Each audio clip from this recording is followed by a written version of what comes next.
Hi, hello po. Once again, maraming salamat po sa pag-click muli sa aking video. At ang gagawin ko po ngayon ay ang video na series doon sa aking mga ginagawa. Series doon sa Speaking in Tongues na pinamagatan kong Speaking in Tongues, Tagalog. So, sana pag-asubaybayan. Sana may matutunan din kayo. At nawa, kung meron po kayong mga katanungan, pag ongoing akong nag-share, please comment sa box below para po matugunan natin kung ano yung mga katanungan mo at try ko pong sagutin. So, sa ngayon po, babasahin po natin yung Acts 2 according po dyan sa Andyan po kung nababasa niyo po yung yan, nasa taas ko po. Oops. Nasa taas ko. Sa ulunan ko pala. Anyway. Yan po yung katanungan na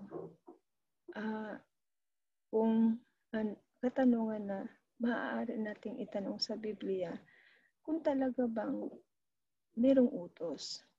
Inutos ba sa atin na kailangan tayong mag-speaking in tongues? Diba? Kasi diba, kailangan lang tayong sumunod sa utos, diba? So, kung utos, gawin natin. Kung hindi, bakit naman natin gagawin? Hindi naman utos, di ba? So, babasahin po natin yung Acts 2 at titingnan po natin kung ano yung inihayag doon, okay? Bago po ako pupunta sa Acts 2 o babasahin yung Acts 2, please, iwanan po natin yung ating belief muna kasi nga, yan ay narinig lang po natin sa mga pastors.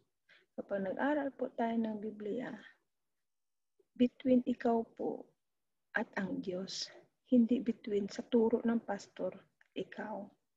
Okay? Pray na nawa ang banal na Espiritu ang mag-indwell sa atin, sa iyo, lalo na magtuturo sa atin, magbigay sa atin ng kaunawaan. So, ang tanong ngayon, kung may tanong, may kasagutan. Ang sagot is nababase lang dapat kung ano yung inihayag ng Diyos sa kanyang salita, sa kanyang sulat. So, ito, babasahin na po natin yung Acts 2. Tapos, tingnan natin kung masasagot mo yan. Oh, wait. Kailangan ko pala mag-share ng screen para makita ninyo at yung babasahin po natin. So, yun. Mag-share screen ako. So, yan. So, ito ay mga gawa 2 or Acts 2. So, basahin po natin. Tingnan po natin kung yung bang katanungan natin is ini-emphasize ba o inihahayag ba ng salita ng Diyos. Ang Biblia po ay salita ng Diyos. Okay? So, ito. Tandaan po natin ulit. Ito po. Tandaan po natin ito. Tandaan po natin yan. Meron bang utos sa Acts 2 na kailangan kang mag-speaking in tongues tulad ng ginagawa mo? Kailangan niyo mo po yun. Ginagawa mo ngayon. So, yan po ha. Pagkatandaan. Okay. So, here we go. Basahin po natin. Nang dumating nga ang araw ng Pentecostes, silang lahat ay nagkakatipon sa isang dako at biglang dumating mula sa langit ang isang ugong na gaya ng sa isang humahagibis na hanging malakas at pinuno ang buong bahay na kanilang kinaupuan. So, sino tinutukoy dito kanilang kinaupuan? Sila, yung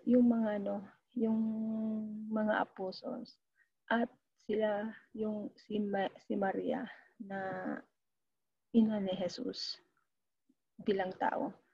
So, at ang 120 na kasama nila. Bakit ko nasabi yan? Kasi, para maging tayo. Punta tayo sa Acts 1. Ito po yung sinabi. 12. Nang magkagayon, nangagbalik sila sa Jerusalem buhat sa tinatawag na bundok ng mga olibo na malapit sa Jerusalem sa isang araw ng Sabat, lakarin. At nang sila'y magsipasok sa bayan, ay tinanong ito, verse 13. Yan yung sagot hanggang dito sa 15. Yung tinutukoy ng Acts 2, kung sino yung mga yun. Sila ay, tingnan mo, at sa tinirahan nila ni Pedro at ng iba pang mga apostol, tingnan mo sa verse 13, at nang sila ay magsipasok sa bayan, ay nagsiakyat sila sa silid sa itaas na kinatitirahan nila Pedro, ni Juan, ni Santiago, at ni Andres, ni Felipe, at ni Tomas, ni Bartolome, etc., etc. Ang lahat ng mga ito ay nagsipanatiling matibay na nagkakaisa sa panalangin na kasama ang mga babae. Ayan na, kasama ang mga, sinong mga dyan? Diba? Mga babae at si Maria. So may mga babae, hindi natin kung sino-sino yung mga babae, hindi natin alam kung sino-sino yon, pero ang alam natin na ang ina ni Jesus kasama ng mga apostles doon sa itaas, sa bahay na yun, na tinitirahan nila. Ito pa. At pati mga kapatid niya. Sinong niya? Kapatid ni Jesus. Yung half-brother, basta mga paano ba Tagalogin yung half-brother and sister. Pero hindi ko alam kung may sister nga din ba si Jesus. May half-sister ba si Jesus? Basta ang sinabi doon, mga lalaki lang. So, but anyway. So, kasi dito kasama ang mga babae. Nakasama ang mga babae. So, hindi natin alam kung. At si Maria, ina ni Jesus at mga kapatid niya. So, itong mga kapatid niya, hindi natin alam kung kasama babae o hindi. Kung hindi sinabi ng Biblia, so wala. Ang papakinggan lang natin yung sinabi ng Biblia. So, yan yun. Yan yung nandoon sa yan yung nandoon sa bahay. Ito. At pinuno ang buong bahay na kanilang kinaupuan. Malinaw po ha. Tandaan po natin ulit. Sorry po, kailangan po nating dapat po na itong tanong po na yan, meron bang utos sa Acts 2 na kailangan ka mag-speaking in tongues tulad ng ginagawa mo ngayon?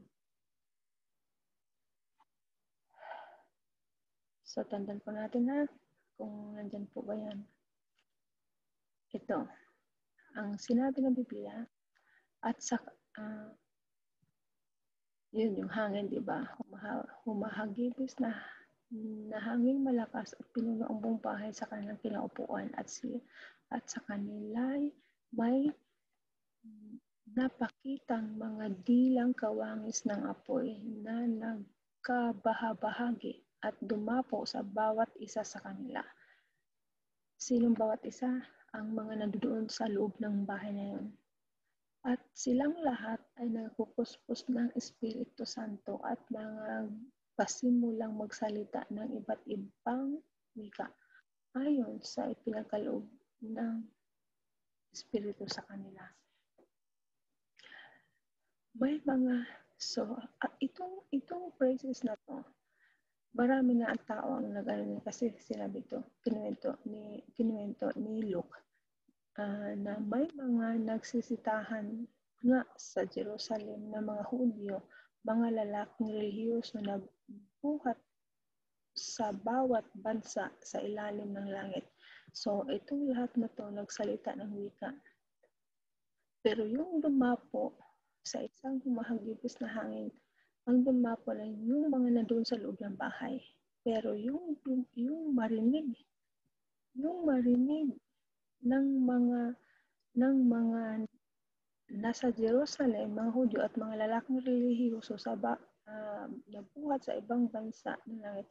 Nung marinig nila ang mga yon, ito ay nagtitipon ang karamihan at nangagmaang sapagkat sa kanila narinig ng bawat isa na sinasalita ang kanilang sariling wika. So, meron na bang kasagutan yung ating tanong? Na meron bang utos sa Acts 2 na kailangan kang mag-speaking in tongues tulad ng ginagawa mo ngayon? So, wala pa po, di ba? Continue tayo pagbabasa. At verse 7. At silang lahat ay nagtataka at nagsipanghilalas na nagsasabi, narito, hindi ba mga Galileyong lahat ang mga nagsisipagsalitang ito? Galileo, ibig sabihin yung mga Galileans, wika nila, yun dapat lang yung kanilang wika, kaso nga lang ano ang sabi. At bakit nga naririnig ng bawat isa sa atin ang ating sariling wikang kinamumulatan? Tayong mga parto, mga medyo.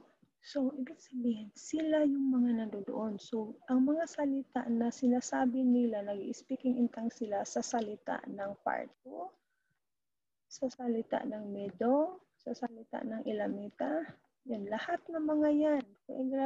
Lahat ng salita na iyan. Sinasalita nila kasi ang sabi dito, nagsimulang magsalita ng iba't ibang wika. Ano ba pag sinasabing iba't ibang wika? Walang sinabing ibang wika. Sinabi iba't ibang wika. So, ang kanilang iba't ibang wika na medyo, elamita, ay kanilang sinasabi.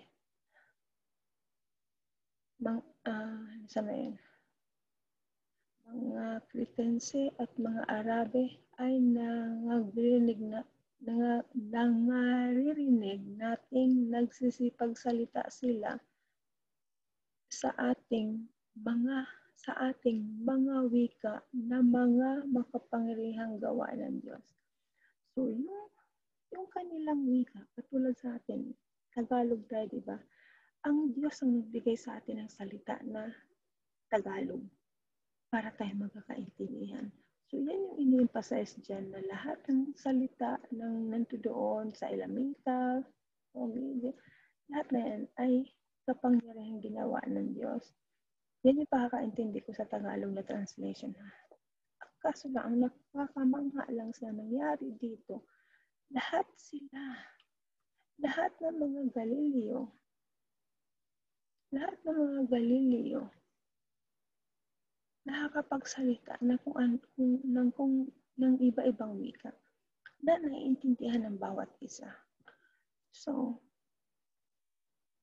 meron bang kasagutan na yung ating tanong?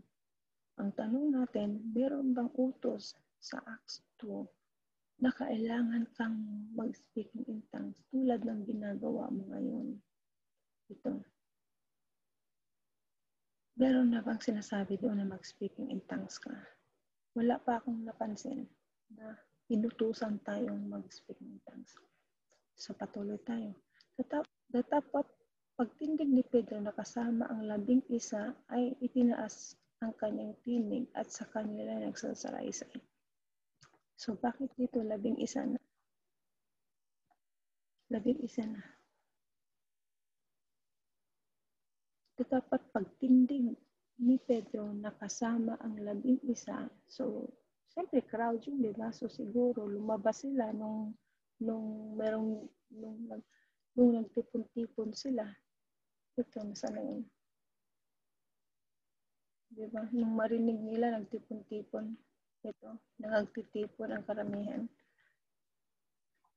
Anyway, datapwat pagtindig ni Pedro na kasama ang 11 itinaas ang kanyang tinig at sa kanila nagsalaysay na sinasabing, kayong mga lalaking taga-Juda at kayong lahat na nanganganahan nangananahan sa Jerusalem, mga alaman nawa ninyong lahat ito, at iyong pakinggan ang aking mga salita.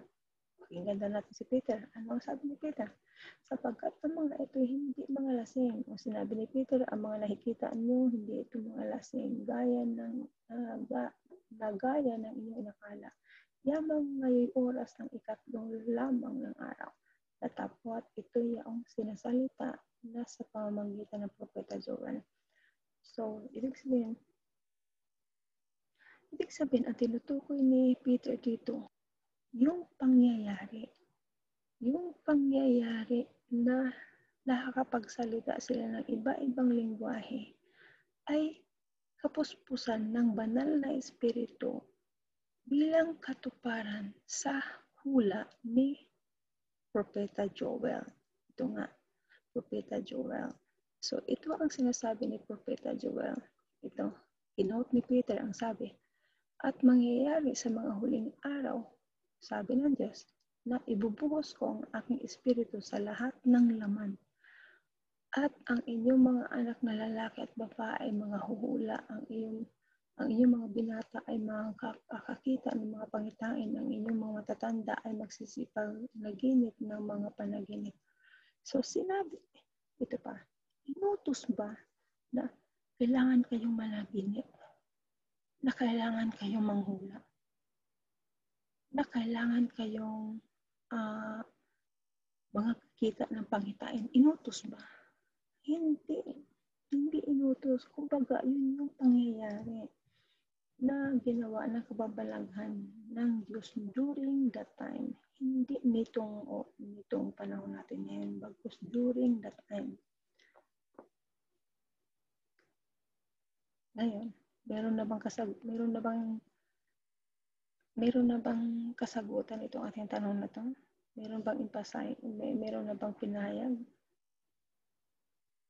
na tawag nito? Meron na bang ipinahayag na kasagutan sa ating tanong? Share screen ulit ako, ha? Verse 18 tayo. Uot sa aking mga lingkod na lalaki, sa aking mga lingkod na babae, sa mga araw na yawan ibubuhos ko. Ito pa rin yung sinabi ni Joel, kinote ni Peter. Ayan.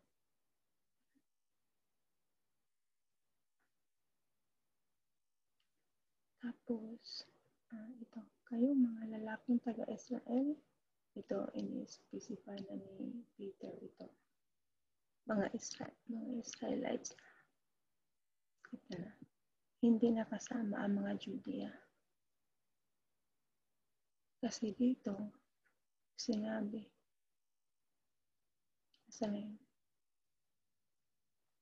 ito, kayong mga lalaking taga-Juda at Jerusalem. In-address ni Peter yung dalawang yan. Pero dito, ang sabi, kayong mga lalaking taga-Israel, pakinggan ninyo ang mga salitang ito. So ito na. Si Jesus na taga-Nazaret, ito na sinabi na ni Peter na nire-remind o pinaalala ni Peter yung ginawa ng mga Israelites kay Jesus. Di ba guys, ang Israelites ang chosen one? Na kaya at ang ginawa ni Jesus dito ay i-offer yung kingdom come, but nireject ng mga Israelites. So ito yun, ang pag-reject nila sa Panginoong Jesucristo ay ang pagpapako sa Diyos, ay pagpapako sa krus. Ay ang pagpapako sa krus. So ano ang sinabi ni Peter dito?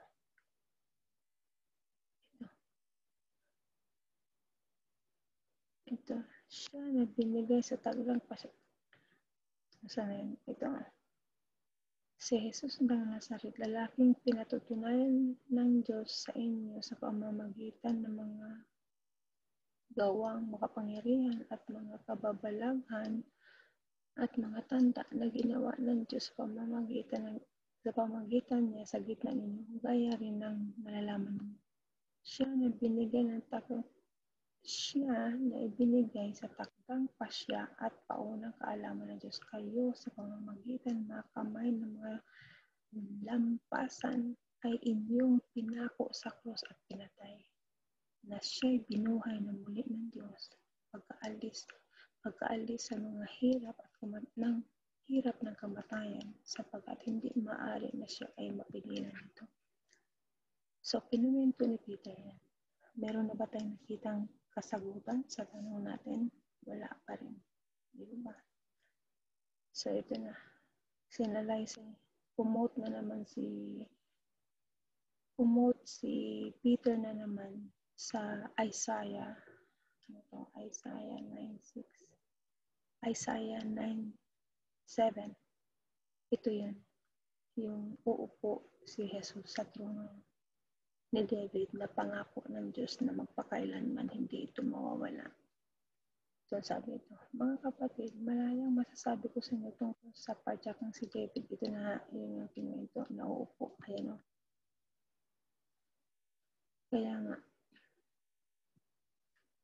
So, meron na bang ano?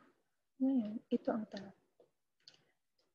Nung matapos si Peter na magsalaysay sa lahat-lahat, ang mga Israelites, kasi sinabi, mga kapatid so mga Israelites yan, ano ang gagawin namin? So, ano ang sabi ni Peter? Magsipagsalita kayo ng mga salita. Sinabi ba? Hindi. Ang sabi ni Pedro, at sinabi sa kanila ni Pedro, mangagsisisi kayo at mangagbautismo ang bawat isa sa inyo sa pangalan ni Jesucristo sa pagpapatawad ng inyong kasalanan.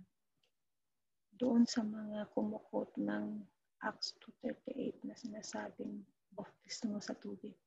Ano ang emphasize ni Peter dito? Mangagsisisi kayo at mangagbautismo. Pag nagsisi kayo, mabautismuhan kayo sa pangalan ng Panginoong Jesucristo kasi nagsisisi kayo sa ginawa ninyong pagpako sa krus. Inyong pinako sa krus. Kailangan magsisi kayo sa ginawa ninyong pagpako sa krus. Kaya pag nagsisisi kayo, mababautismuhan kayo sa pangalan ng Panginoong Jesucristo sa ikapapatawad ng inyong kasalanan. Anong kasalanan ninyo? Yun ha, yung kasalanan ng tinutukoy ng mga ng Israel, ang pagpako kay Jesus. So ngayon, sinabi na ba na mag-speaking tongues kayo? Wala pa rin akong nakikita. So, ang bawat isa sa inyo sa pangalan ipagpatawad ng inyong kasalanan at tatanggapin ninyo ang kaloob ng Espiritu Santo. So, kapag magsisi kayo, mabautismuhan kayo sa pangalan ng Panginoon Jesucristo at mapapatawad kayo sa inyong kasalanan. At pag napatawad kayo sa inyong kasalanan,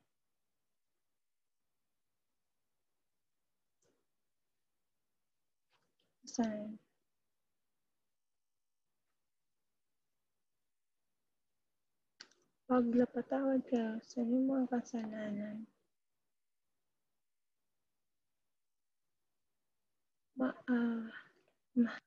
makakatanggap o tatanggapin ninyo ang kaloob ng Espiritu. Tatanggapin ninyo ang kaloob ng Espiritu sapagkat sa inyo ang pangako. Kasi nga Israelites nga sila, diba, sa kanila ang pangako sa inyo mga anak at sa lahat ng nasa malayo, maging ilan man ang tatawagin ng Panginoon nating Diyos sa kanya. At sa lahat ng nasa malayo, maging ilan man